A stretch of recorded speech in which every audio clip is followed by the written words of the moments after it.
ফেরেশতারা কাঁদতেছে আর বলতেছে এত সুন্দর বানায় লাভ হইল কি?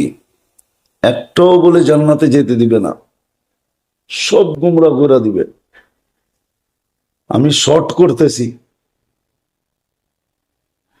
ফেরেশতারা কাঁদতেছিল আর বলতেছিল, আল্লাহ জিজ্ঞেস করছে কাঁদো কেন? শোনেন না কি বলে? তারপরেরটা রাইখা দিলাম আল্লাহ কি বলছে।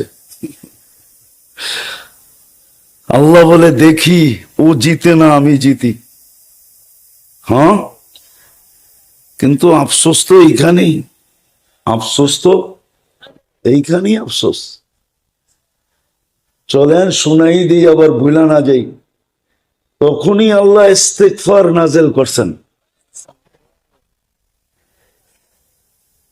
আল্লাহ বলে আমি ইস্তিগফার নাযিল করলাম, মা জালা ইয়াস্তাগফির আগফির, যখনই মাপ চাবে তখনই মাপ করে দেব। দেখি ও জিতে না আমি জিতি। কিন্তু বলেন ডেলি 100 বার ইস্তিগফার কে করে? এই মজমা ডেলি 100 বার শুধু এতটুকু কে বলে? আস্তাগফিরুল্লাহ, এতটুকুই কে বলে? বলি একজনও তো মনে হবে না। ওই একজন হাত উঠাইছে, 2-4 জন হবে। বলবো না বলি, গ্রামার বুঝেন আগে তারপরে হাত উঠায়। অভ্যস্ত করি না যে ডেলি যেরকম 3 বেলা খাওয়া ছাড়া জীবন চলে না। চাচু বাদই দিলাম, চাচু চাচু বুঝেন না, সারা দিনে চাচু চলে না, এটা বাদই দিলাম। 3 বেলা খাওয়ান তো লাগে। যেমন 3 বেলা খাওয়ান ছাড়া চলে না, এরকমও আমার ডেলি 100 বার ইস্তেগফার না পড়লে চলে না।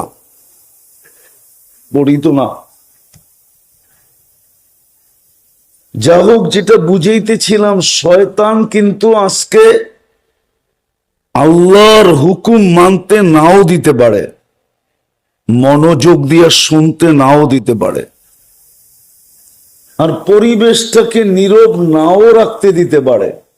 কেন? ও জানে আল্লাহর হুকুম মানতে দেরি, গুটি লাল হইতে দেরি হবে না।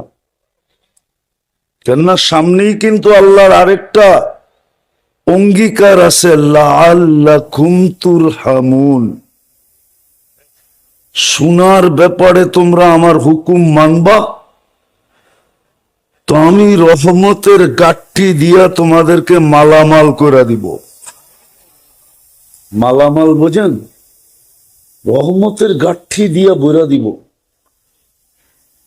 রহমতের গাঠি দিয়া দিব।